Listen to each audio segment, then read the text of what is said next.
Describe a meaningful social interaction metric for Facebook. Hey everyone, welcome back to another Exponent product management mock interview.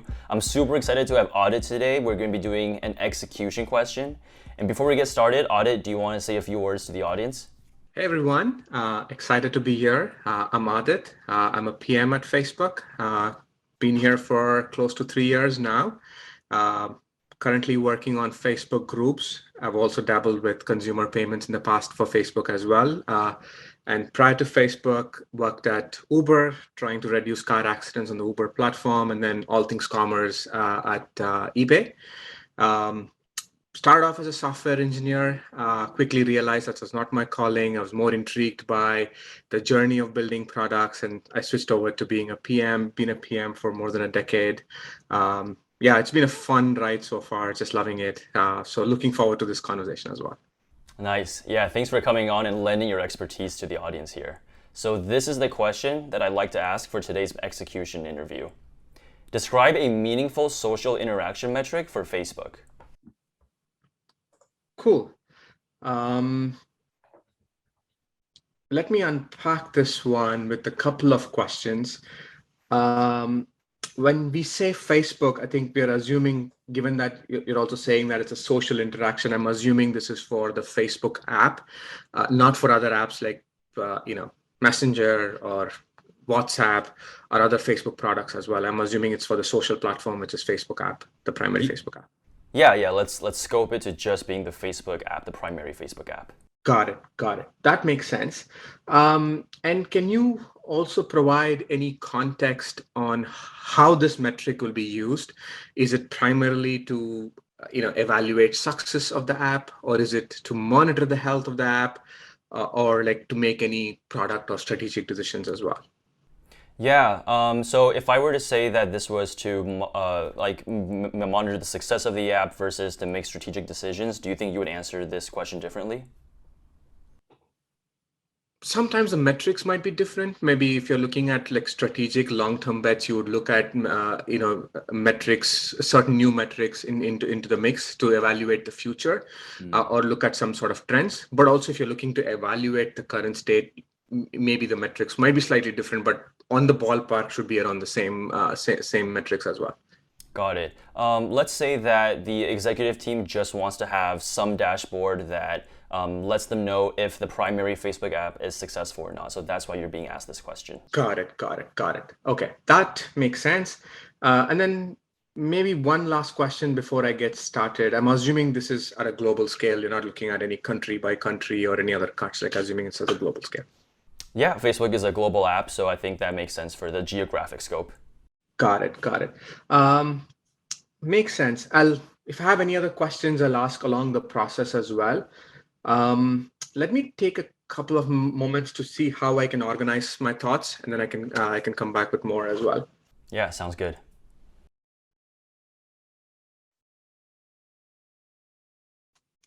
Okay. At a high level, I want to approach this in this way. I want to start off with discussing the mission of Facebook, and then what it means to be a social network. Like, what's the value that it brings to the society? Talk a little bit about that. Then, given that broader context of what the mission Facebook is serving, want to identify maybe a few different metrics, that covers a top level metrics that one would look at in a dashboard when it comes to thinking about Facebook, and then maybe identify one or two key metrics that I think would be a good representation of a meaningful social interaction, and see how that holds up against Facebook's overall mission and current state to an extent. And then maybe we can talk about, say, risks and countermetrics as well, like if that sounds good. Sure, yeah, this sounds good. Cool, awesome. Let me start with mission of Facebook, right? So we all know this one. So it's about giving power to people to build a community and bringing the world closer. That's been Facebook's mission for a while now. And if you were to unpack that one, what it means is that as someone using Facebook, you can actually stay connected to friends and family. That's your primary use case, primary motivation for why someone comes on Facebook platform. But there are also other scenarios as well, right? Like you can be a part of a community or Facebook group, or follow someone who's like, sense of community or a sense of belonging. That's another reason why people come to Facebook and find value as well. And that's inherently social in nature too. Obviously, there is in today's world, there's also like there are other reasons why people come to Facebook as well, which is like entertainment value. You can follow your favorite creator who's creating videos, or like you can follow another gamer if you're interested in that kind of stuff. So it also provides a sense of following your interests, following your and being within part of a community as well. And then lastly, I think this is also another thing where Facebook is really, getting started, is as well as like following businesses. If you any businesses that you like, or any brands that you want to follow. It could be small businesses, a small bakery down the street, to like popular brands like that you want to follow and learn more about their products as well. To me, when I look at it, this is all represents like the Facebook's app's purpose and mission as well, which is bringing people closer. That's where your friends, family, staying in connection with that really happens. And also like, being a part of a community and have a sense of belonging. That's where you're, being a part of a Facebook group, following a business, interacting with a business, or like, following a creator. All of that comes into play as well. So at least to get started, where I'm headed towards is like, to define a meaningful social interaction, I'll actually look at metrics that are holistic, that covers all of these use cases, and that have and try to bring a social interaction in all of these aspects as well, instead of like focusing on one or two use cases. Because at the end of the day, these are all part of Facebook for a reason, which is to bring people together and build a community as well. Does that sound good? Yeah, that sounds good. Cool. Give me a couple minutes. I think metrics. I'll jot down a few different metrics, and I'll walk you through that as well. Cool. Yeah, curious to see where we go from here. Cool.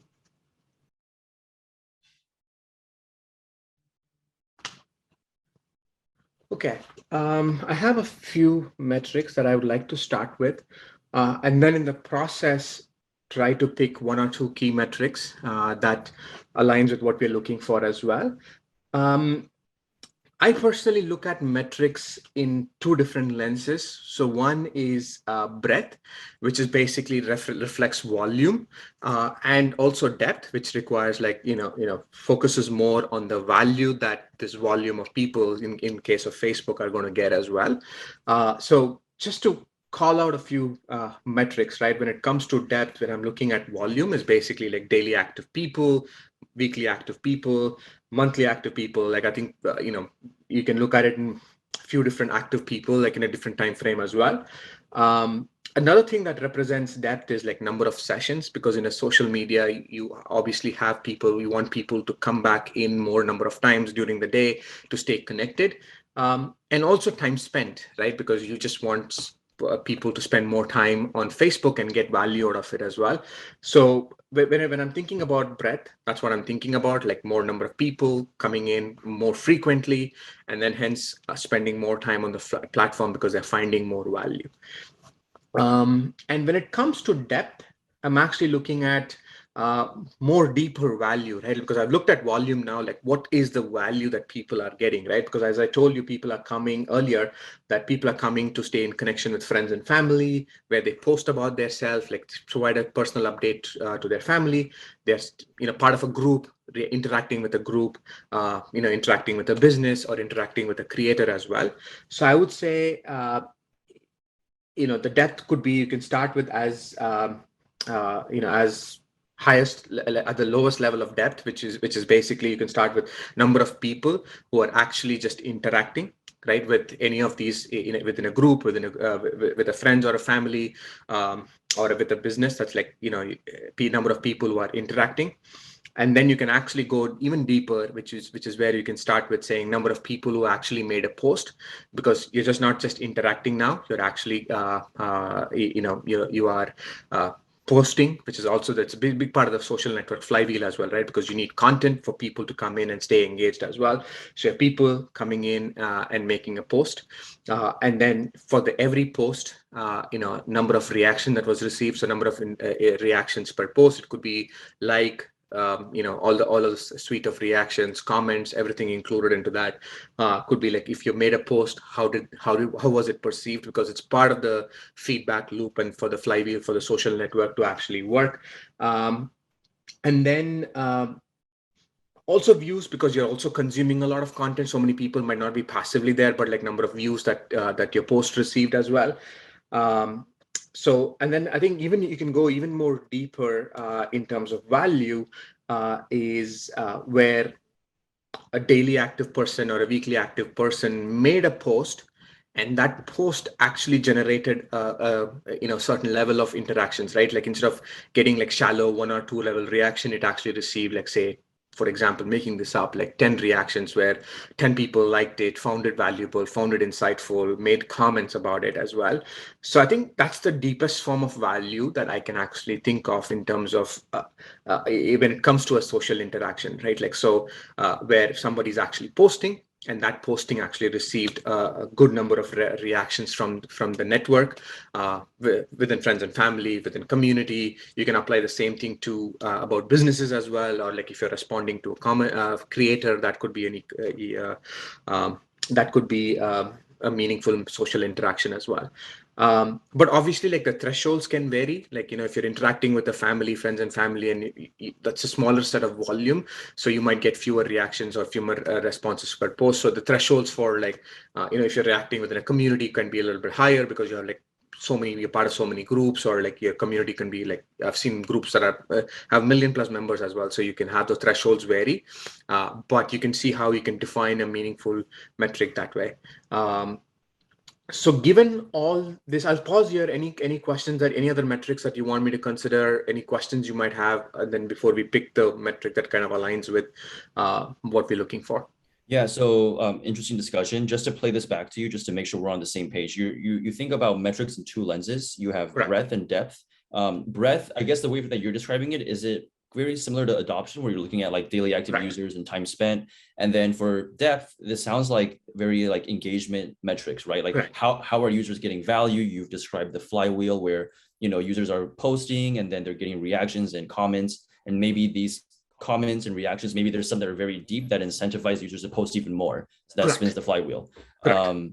Okay, cool. One question here is, we mentioned that we want to find a meaningful social interaction metric for the primary Facebook app.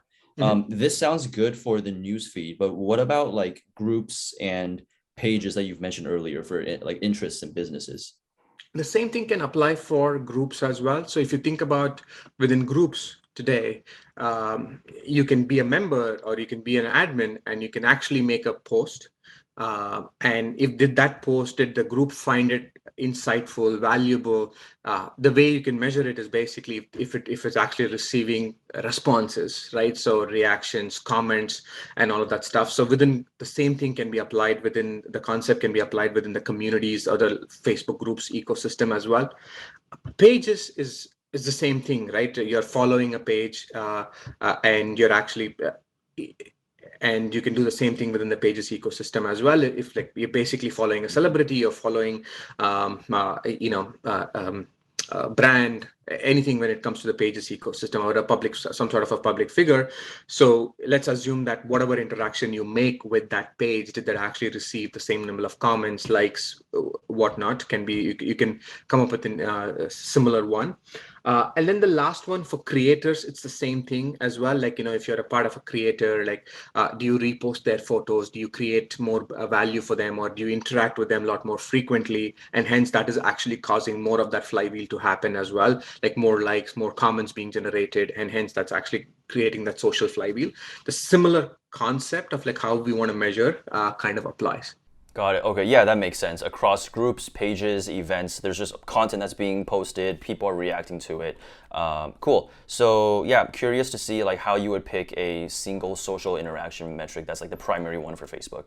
Correct. I think we are getting there as well in the during this conversation. I think the main metric that I would choose that actually reflects a meaningful social interaction would be, you can quantify it as like an active, daily active or weekly active or monthly active people who actually made a post and that actually received a certain level of reactions to that post. That's the deepest form of value that anybody can generate within the social context, that's actually beneficial for them and for people who are actually seeing that content and responding to that content as well. And as Facebook, it truly reflects Facebook's mission as well, because you're just not creating you know opportunities for people like to be a part of a community, to react with their friends and family, but you're actually measuring it in a way where people are finding value, where people are coming in, they're sharing their life with friends and family, and hence getting the response. Same thing with being a part of a community, a sense of belonging. They can post something in a Facebook group and they're getting more value out of it. Same thing applies to like pages where they're following a celebrity or a creator as well. Okay, so if I'm understanding you correctly, you're saying that you want to track the number of posts on Facebook with some meaningful number of reactions and comments, right? Correct. I'm also saying that number of people who actually made that post as well. So two Okay. metrics. One is that number of posts that received a certain threshold of stuff, and number of people who actually made that as well. It's a reflection of both breadth and depth as well. Okay. Why not daily active users? Just picking one of the other ones that you mentioned. Daily active users is not, it is a shallow representation of like what value somebody can get in terms of being part of Facebook as well, right? Because you are coming in, you're just logging into Facebook is considered as active. Maybe we can change the definition of active, but it could just be like, hey, you've spent X number of time without any interactions or anything like that. So it's just shallow level of being adding value to the social network. But as Facebook, you actually want, when you look at Facebook's mission, is like you actually want people to find more value, where you want people to be active, so that more active generates that flywheel, right? Like if I'm coming in, I'm actually actively sharing, posting, commenting, interacting, I'm actually creating that flywheel, and due to that, other people are actually going to do that as well. So it's important for Facebook to have that LD ecosystem where you have consumers and that is generating a lot of consumption as well. So you have to look at it from production and consumption, so like supply versus demand kind of a thing. So that's where it's true. Facebook will be really, really successful in the long term if you have more people continuing to do this on a regular cadence of time, coming in and generating value for generating content, and hence that is getting more reach and more distribution, and hence more interactions as well. Understood. Makes sense. Yes. Engagement definitely is a leading indicator for retention. And if we're just having people come on to the platform, we optimize for daily active users, but people aren't really doing anything, retention is going to fall in the long term. Makes sense. If you could pick one of these metrics, right? You gave me two of them. The first one is number of people who make these meaningful posts, and the second one is the number of posts with these meaningful interactions. Which one would you pick to be the North Star? I would pick the people aspect of it, because there's only one reason for that. Is if you pick the other one, which is basically posts that are getting more number of interactions, there is a risk of like power users just driving that metric really high. Like, someone who's like, actively social butterfly, who's like coming in, creating a lot of posts, and they create like 10-15 posts per day, and then that's actually driving the volume. But you actually want, as Facebook, if you have like 2 billion people using it, you actually want more number of people coming in and creating, adding incremental value. So that's why it's like daily active or weekly active or monthly active people who made a post, and that post reached a certain level of interaction. That's what I would optimize for. Got it. Makes sense. And what are some risks or downsides to maybe picking this metric? um, is two things, right? I think one is obviously like it's a good thing for Facebook, where you can get more number of people actually creating more number of like posts and comment. But it actually is like it's a con, maybe it's a happy problem for Facebook as well, is the discovery of this content is more critical. Now are in a world where people are actually creating more content, which is actually healthy, but it's also now becomes burden on Facebook's ecosystem to deliver that content to people, to other people who they are, and hence get more and more value as well. Because if people are not finding like responses, reactions to some of the things that they're actually posting, there's a risk that people might actually stop sharing less as well, right? So you need to make sure that the distributions, like the news feeds, push notifications, any other sources in which people can receive this content is actually working really well as well. I think that's one of the risks that I see in terms of optimizing for this metric. But I would say this is an happy risk, and this is something that's a solvable problem. But that's one of the risks that I see for this metric as well. I see. Something else that I can think of, and not saying this is good or bad, but what if we optimize for the number of people who are posting these kind of posts that are getting lots of reactions and comments, but these people are making very divisive content. This question whether this content should exist or not, this is probably separate discussion. But do you see that as a risk as well, which is like the quality of content that's being made? Yes, that is another one that I see as well. But we definitely, I think, there's definitely a running risk of like divisive content getting more attraction because you have like people responding to it and arguing against it or for it, and then that leads to a lot more interactions in that process as well. It's a harder problem to solve. Totally agree, and that's something that we can even measure in terms of like as a tracking metric. There are ways that you can respond as well. There are like obviously there are a positive set of reactions and a negative set of reactions, so you can measure that way. You can measure the language that people are using, some sort of comments, sentiment analysis on the comments, or you can even say, like, say for example, how many times this post was flagged as well, like by other people saying that, hey, this is something that needs to be taken down or flagged for review for Facebook as well. So kind of things like that can be the tracking metrics to see that as well. So that's another risk that I see as well. Perfect. Yeah, makes a lot of sense. Looking at the sentiment, making sure that the top people who are posting things are posting maybe like content that isn't getting a bunch of angry reactions from the community, and also checking to make sure that we're not getting like a flood of posts that are being flagged or reported. Makes a lot of sense. Cool. I think this wraps up our mock interview today. I thought this was excellent. Thanks, Adit, for your time here. I can give you some quick feedback. I really enjoyed your structure. I think that you did a great job in the beginning just unpacking what this question meant. It was a very vague question, and you could have taken it in any number of areas, right? You could have spun this into looking at WhatsApp or Instagram or Marketplace or like Facebook dating. But I think it made a lot of sense for you to scope it to just be the primary Facebook app. I gave you some follow-up questions around why not this metric that you mentioned, why not, what about groups, what about businesses? I think you handled all of these pretty gracefully. And you handled them gracefully by kind of bringing back to the mission, which is how do we measure, people are building communities, and you talked about the similarities between all of these different Facebook products, which is, people are posting and you want to make sure that you're encouraging this flywheel. And I thought you also did a really good job of structuring your answer, which is talking about the breadth lens and also the depth lens. And in terms of depth, I think you did a good job of identifying that sort of catalyst in the flywheel, which makes the flywheel spin. And you use that as the North Star. Yeah, great mock interview. And before we wrap things up, Adit, do you have any tips for the audience who are going through their own PM interviews?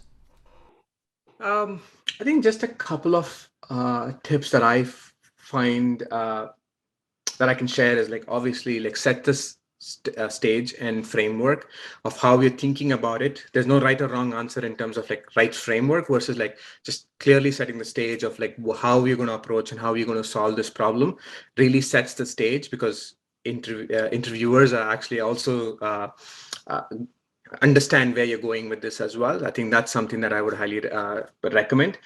Second one, obviously, like when you can look at a lot of different metrics, look at it in the lens of like supply demand. Usually it's a two-sided problem, looking at it from either supply and demand, and then trying to see, pick a metric that actually can benefit both the supply and demand is actually the right thing to do as well. And I think another thing is like you brought up a good point about risks. No metric is perfect, and it's okay to have risks and not continuously defend like that this metric is perfect and this is something that you know just be open and think about risk more proactively. It's okay, no metric is perfect. You can always cover it up by tracking metrics as well. I think those are three things that I would recommend. Awesome. Makes a lot of sense. So for the audience watching at home, I hope this video was very valuable to you as you prepare for your PM interviews, and good luck and thanks for watching.